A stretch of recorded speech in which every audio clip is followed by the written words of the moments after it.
Next weekend, volunteers will gather together to help out with coastal cleanup in the Wounded Nature Working Veterans first spring clean event. Now joining us now is the CEO of Wounded Nature Working Veterans, Rudy Sosha.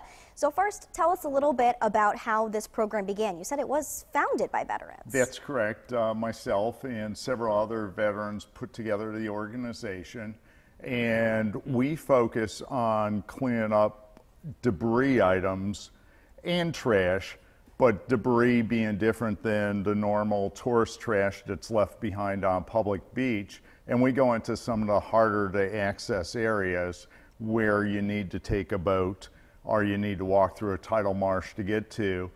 And if you think of all these backyard docks that people have behind their houses, when a storm comes, it washes all that treated wood away and then it collects somewhere inside the tidal marsh.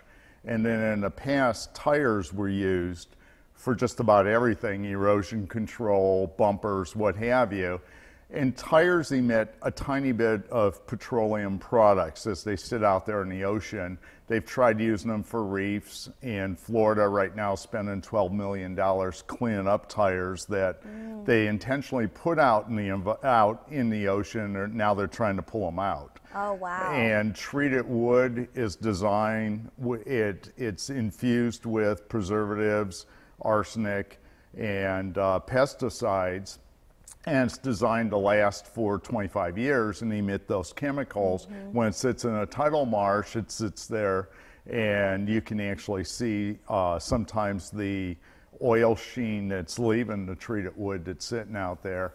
And we go in and we remove both these large debris items and then the trash that we end up finding out there. A lot of things that we do not want out there in our oceans, and so you're having your first cleanup of the year coming out, and it's That's not correct. just for veterans, it's for anyone. So tell us how our viewers can get involved. Well, we'll be at Remley Point. We'll have some water taxis available to help transport people out to the cleanup site, and we'll also be laying an oyster bed with DNR and Fish and Wildlife Service on the south end of Drum Island. They just need to show up at 12:30. And I recommend wearing old tennis shoes versus boots, because what many people end up doing is they wear the boots come up to your knees and then they walk in water that's a little higher in their boots and they spend all their time dumping the water out. Okay. So an old pair of tennis shoes that you don't mind getting wet, and then be prepared to do some work. And we'll spend a couple hours out there. We're centered around low tide because everything's exposed then.